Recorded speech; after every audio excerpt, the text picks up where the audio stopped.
apa kabar pemirsa JTV dimanapun Anda berada? Luar biasa sekali dialog khusus kembali hadir untuk menyapa Anda di rumah. Dan tentunya kita hari ini akan membahas topik yang sangat menarik. Tapi sebelum itu saya perkenalkan dulu, karena saya sudah ditemani oleh dua orang narasumber yang luar biasa, yaitu dari Bea Cukai Kediri.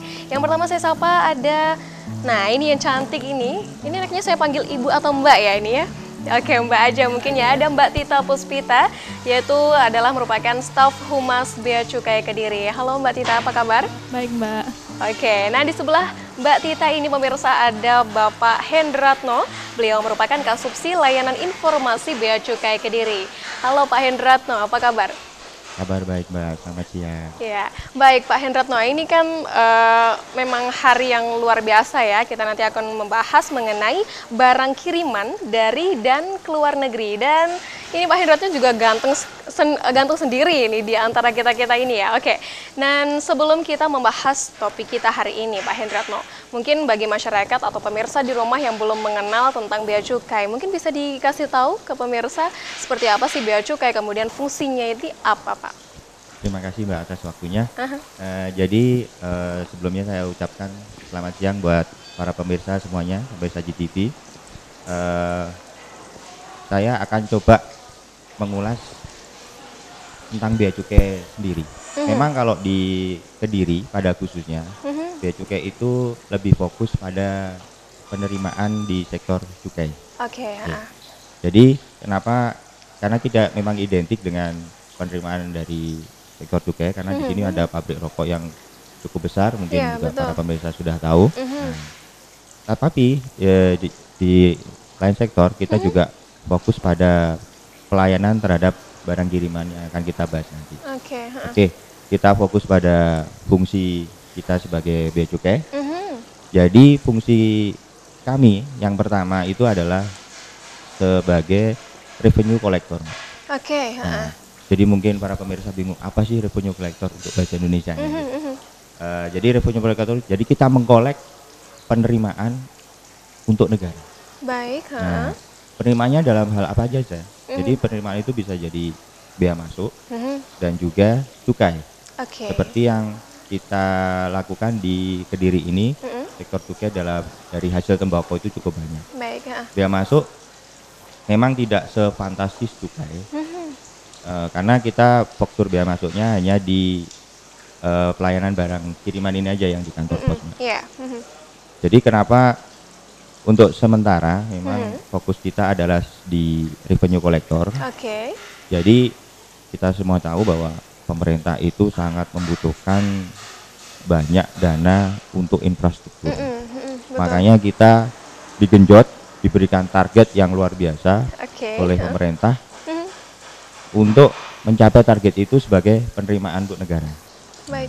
Itulah kita masih dalam tahap sebagai revenue collector. Nah, untuk fungsi Bea Cukai yang kedua itu adalah sebagai trade facilitator. Jadi mungkin kalau di Kediri bea kawasan berikat tidak ada. Kalau di Jombang itu ada seperti Pihai. Terus ada seperti apa Mbak yang di Mentari, Cijedang. Nah itu ada di wilayah Jombang. Itu adalah sebagai kawasan berikat. Nah itu adalah wujud kami untuk memberikan fasilitas kepada para pengguna jasa dan juga para entrepreneurship, memberikan berbagai macam kemudahan dan fasilitas supaya untuk mendorong ekspor. Nah, kenapa kita mendorong ekspor? Karena dengan nilai ekspor yang tinggi itu bisa meningkatkan devisa negara kita. Nah, kalau negara kita untung, masyarakat juga akan lebih makmur nantinya. Kemudian yang ketiga untuk fungsi kami adalah sebagai industrial assistant. Nah, industrial assistant itu jadi setelah kita memberikan fasilitas kepada para entrepreneurship itu, pengguna jasa, kita tidak melepas fasilitas begitu aja. Jadi kita tetap dampingi, kita tetap juga awasi, kita lihat compliance mereka, kira-kira kesulitan mereka dalam menjalankan fasilitas itu seperti apa.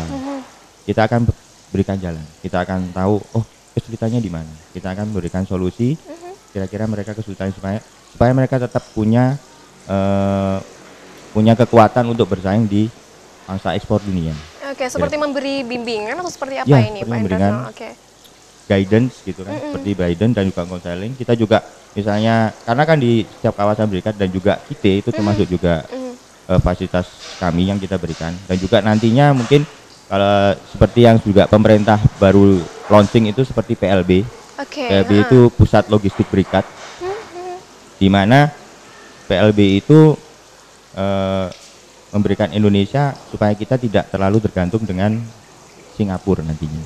Nah, itu adalah dari 2 dan 3 fungsi trade facilitator dan industrial assistant. Pokoknya kita selalu melihat, selalu memboarding para pelaku usaha yang menggunakan fasilitas yang kita berikan itu supaya mereka tidak mempunyai kesulitan. Kalau ada kesulitan kita akan coba memberikan solusi.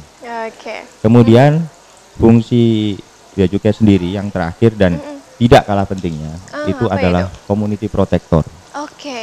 Jadi kita secara langsung dan tidak langsung juga melindungi masyarakat Indonesia itu dari bahaya barang-barang yang berbahaya dan terlarang. Sebagai contoh misalnya narkoba. Ya kan? Seperti kita ketahui bersama bahwa akhir-akhir ini banyak sekali kita melakukan bekerja sama, bersinergi dengan pihak dari kepolisian dan juga BNN dan juga yang ini dengan narkoba, mungkin dari kejaksaan juga, untuk bersinergi untuk menggagalkan penyelundupan narkoba, dan jumlahnya juga lumayan masif, Mbak, lumayan besar. Yang kemarin itu sempat 1 ton dan yang di Muakarang itu sekitar 300 kilo, kan luar biasa banyak. Iya, betul sekali. Nah, itu kan dengan asumsi misalnya sabu itu sampai sempat masuk ke Indonesia, bisa dibayangkan berapa masa depan bangsa ini yang dipertaruhkan. Jadi pemuda-pemuda mudi kita itu yang sampai mereka mengkonsumsi, makanya negara ini bisa hancur. Nah, itulah sebagai tanggung jawab kita bersama dalam hal ini Bea Cukai dan juga instansi yang berinteraksi dengan kita juga dari BNN dan ini kita selalu bekerja sama untuk menangkal penyelundupan barang larangan itu, dan juga bukan larangan, seperti juga kita melindungi industri. Jadi kita selalu menegah barang-barang seperti pakaian bekas. Nah, karena pakaian bekas itu kan sangat merugikan negara. Jadi kalau orang banyak impor pakaian, pertama menimbulkan penyakit, gitu. Terus kedua, orang-orang akan selalu milih yang murah, otomatis produksi dalam negeri kita akan turun nanti. Iya, betul sekali. Seperti itu. Nah, itulah gambaran kita dalam fungsi community protector, kira-kira seperti itu, Mbak. Oke, luar biasa. Nah, itu tadi pemirsa sekilas mengenai Bea Cukai dan juga sekaligus fungsinya tadi sudah disebutkan oleh Bapak Hendratno. Nah, ini sekarang kita masuk ke topik pembahasan mengenai kiriman dari dan keluar negeri. Sebenarnya yang dimaksud barang kiriman itu sendiri apa sih, Pak Hendratno? Jadi untuk barang kiriman ya, Mbak, sekilas. Jadi kalau barang kiriman berarti barang itu datang tidak disertai oleh pengirimnya ataupun pemiliknya. Jadi lewat perusahaan jasa titipan. Sebenarnya jasa titipan ini tidak hanya kantor pos. Kalau misalnya kita kenal di Juanda ada juga DHL atau FedEx seperti itu. Jadi makanya kalau barang yang disertai yang punya itu namanya barang bawaan. Nah, itulah bedanya. Karena disebut barang kiriman, jadi barang itu dititipkan oleh pengirimnya melewati jasa titipan untuk diterimakan pada yang menerima barang yang di dalam negeri. Yang menjadi tujuannya begitu definisi ya, Pak? dari sebagai barang kiriman. Jadi kalau kita menerima barang kiriman ya barangnya aja yang datang, tapi orang yang ngirim kan tidak. Karena melewati media ya perusahaan jasa titipan. Dan ini kalau misalkan saya atau mungkin pemirsa di rumah ingin melakukan pengiriman barang, ini prosedurnya seperti apa, Pak? Sebenarnya prosedurnya mudah saja, Mbak. Jadi mungkin kalau pengirimnya dari luar negeri, dia akan menghubungi perusahaan jasa titipan. Dan di sana juga kantor pos itu juga membuka cabang di sana. Jadi nanti mau lewat mana gitu. Nah, cuman kantor pos lalu Bea itu tidak di setiap kota ada. tidak di setiap kota ada kantor pos lalu bea itu. Baik. Jadi kalau di mungkin wilayah Blitar, wilayah Kediri sendiri, Nganjuk dan Jombang ya, itu kantor pos lalu beanya di Kediri, di sini. Oke. Jadi nanti misalnya barang itu dikirimkan misalnya dari Cina, biasanya mereka masuk ke Juanda dulu. Baik. Kemudian di Juanda disortir, terus langsung, oh ini misalnya ke Blitar, berarti langsung dikirimkan ke Kediri dulu. Semuanya akan fokus di Kediri dulu. Okay. Nah, setelah di Kediri, kita akan mengecek, kita mengecek barangnya itu jenisnya apa. Nah nanti untuk masalah mencek barang itu akan dijelaskan lebih lengkap oleh kita. Intinya, pada saat kita harus pengirim barang dari luar negeri itu kalau bisa notanya itu, nota pembelian itu jangan dibuang. Bisa mungkin disertakan di barangnya. Dan jangan mengirim barang-barang yang kira-kira yang terlarang. Misalnya tiba-tiba ngirim baju terus ditempelin narkoba, terus itu kan yang akan membuat susah ada yang menerima barangnya nanti. Betul. Nah, seperti itu. Kadang kan kita yang menerima barang kan nggak tahu apa yang dikirimkan itu apa. Iya, betul sekali. Pak, di barangnya ada ini, nah seperti itu. Nah, itu yang sebenarnya nggak kita inginkan kan bersama. Sebenarnya mengirimnya biasa aja, Mbak. Ya lewat jasa titipan kita kirimkan ke sana.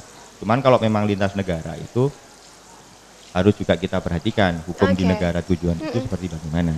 Makanya kita selalu membuka diskusi ya seperti ini, kita talk show seperti ini supaya memberikan pemahaman kepada masyarakat. Pentingnya kita memahami bagaimana barang kiriman tersebut, karena masyarakat kadang kurang paham. Nanti akan dijelaskan value-nya berapa dan segala macam. Baik, luar biasa sekali. Masih di segmen pertama kita sudah banyak mendapatkan wawasan atau pengetahuan dari Pak Hendratno selaku Kasubsi Layanan Informasi Bea Cukai Kediri mengenai barang kiriman dari atau keluar negeri. Nah, tentu saja nanti kita masih akan ngobrol banyak mengenai tema kita hari ini, dan pemirsa di rumah jangan kemana-mana, tetap saksikan Dialog Khusus karena Dialog Khusus akan segera kembali usai jeda iklan.